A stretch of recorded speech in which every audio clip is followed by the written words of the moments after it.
Hello to Zara Lindeman. How are you today? Yeah, I'm very well, thank you. And how are you? I'm very well. Thank you for letting me chat to you today. So, can you tell me roughly how long have you been a singer-songwriter for?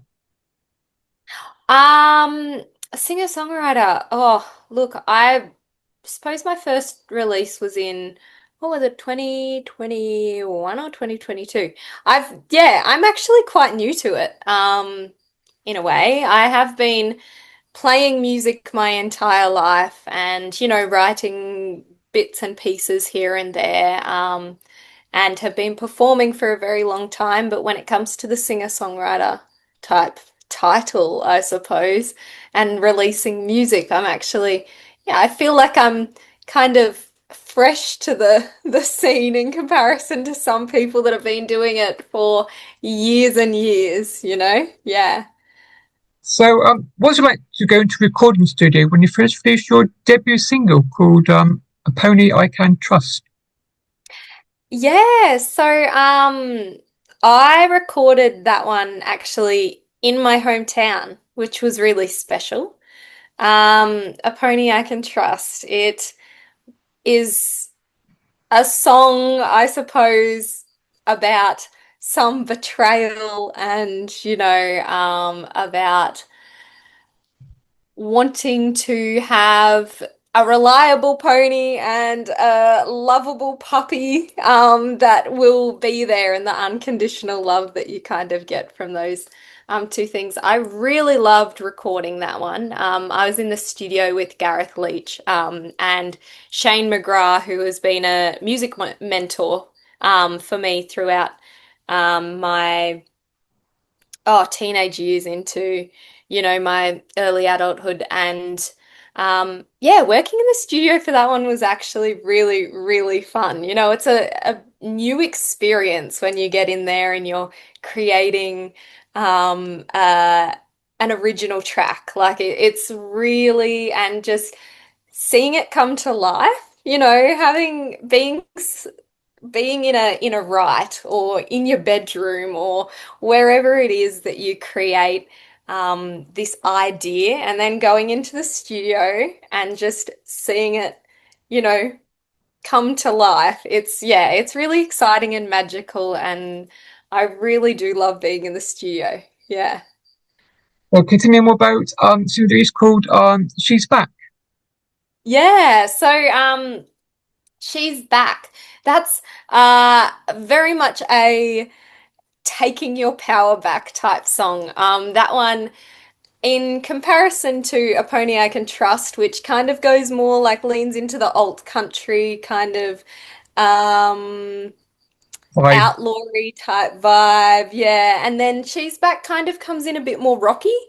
It went more of a rocky vibe, which was really fun. Like, look, it's a song, they kind of capture a time and like learning experiences through my life and just where I was kind of up to. They were songs that I wrote actually a lot earlier to when it was that I got into the studio or, and created them. But that was a co-write with Gareth Leach, who also produced the song. And so again, just amazing vibe being in the studio for that one for sure. Yeah. You also wrote another co-write. So, do you enjoy writing co-writes with other artists? Yeah, yeah. I absolutely love it. I think it can be, oh, look, I love writing by myself, absolutely, but having more brains in a room and, bouncing off another artist and kind of, there are so many directions that songs can go in or ideas that can be pulled into songs. So having more input is just, it's quite I love it because um it allows for more possibilities, really. Yeah. Yeah. So, can you tell me more about your latest single called "Hung Up on You"? Yeah, Hung Up on You is one that is also a co-write with Eloise Rayner and Zach Walters. And it's a song that a concept that came to me in about 2020. So it was a song that I'd been writing and, stewing on for actually quite some time until I took it to Eloise and we started writing it, and then I took it to Zach and we finished it off. And once it was written, I really felt like, yeah, I was like, okay, I feel very happy with how it is that this song has come out, and it went in a soul direction, this one, and yeah, it just has that soul edge to it, and I loved it with the double meaning of, being hung up on someone and then it being, um, hung up on an old love, but then wishing that you'd hung up the phone. So the double meaning in the title and in the song. And yeah, it was again, I did that one with Simon Johnson, a producer in the Hunter Valley, and he brought that one to life, and that was just, yeah, another experience, another really fun experience. Again, working with fantastic musos that yeah, I just loved it. I loved creating it. Yeah. So, do you celebrate Christmas in Australia? Yes, yes, I do.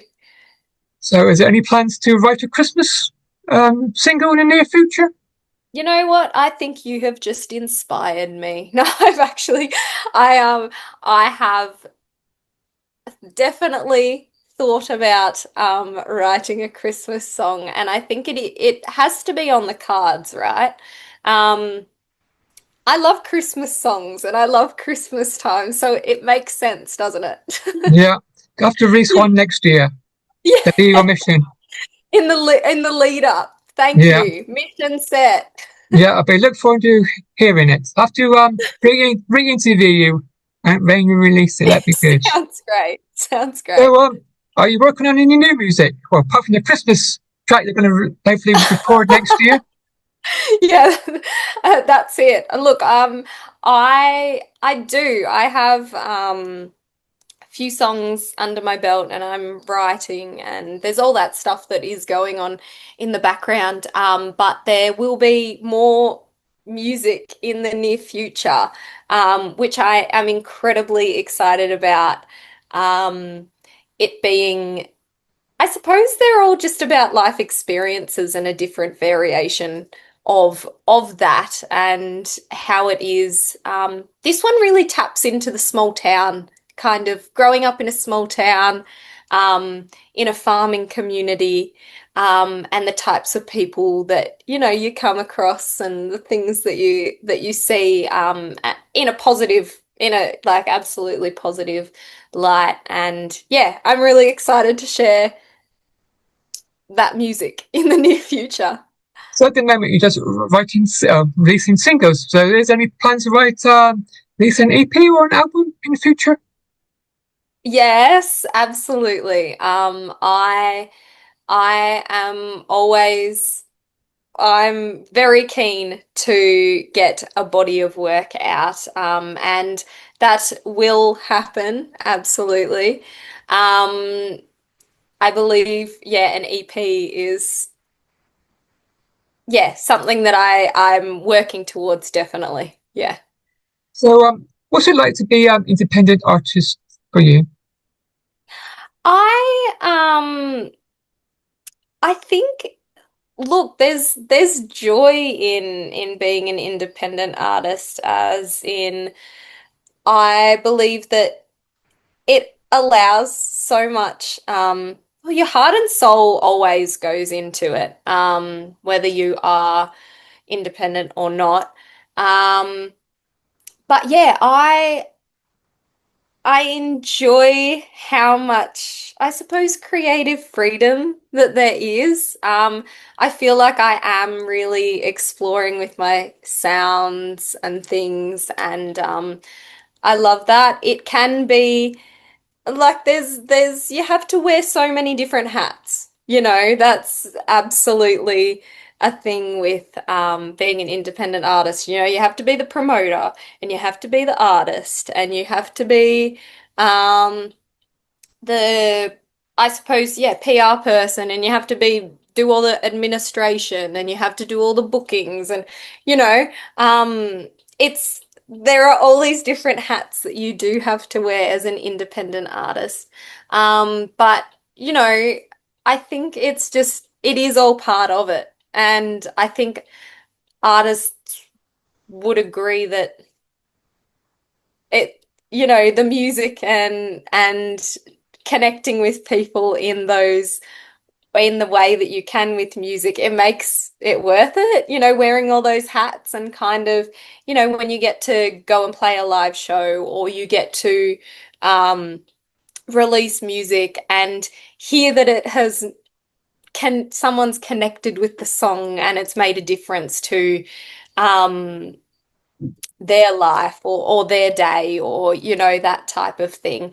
I think all of those moments and when it comes down to it that it is about the music and about people and that makes it worth, you know, having to send all those emails and having to, you know, do all the logistics behind the scenes.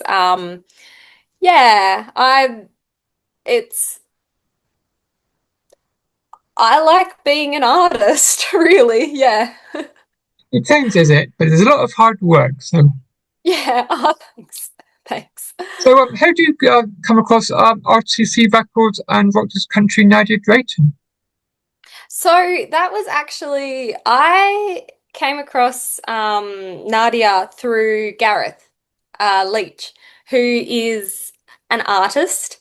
And he produced my first two singles and he co-wrote She's Back with me. And so, yeah, Gareth, he's a really, really cool artist with some really awesome music out that, you know, he's in that outlaw kind of area, but he actually put me in touch with Nadia, and that's how I kind of came across her and yeah, ended up, well, I suppose in a way ended up here speaking to you today.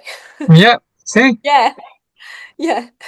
So have you got any upcoming gigs you want to promote? Have I got any, what was that, sorry? Any gigs you want to promote? Yeah, oh,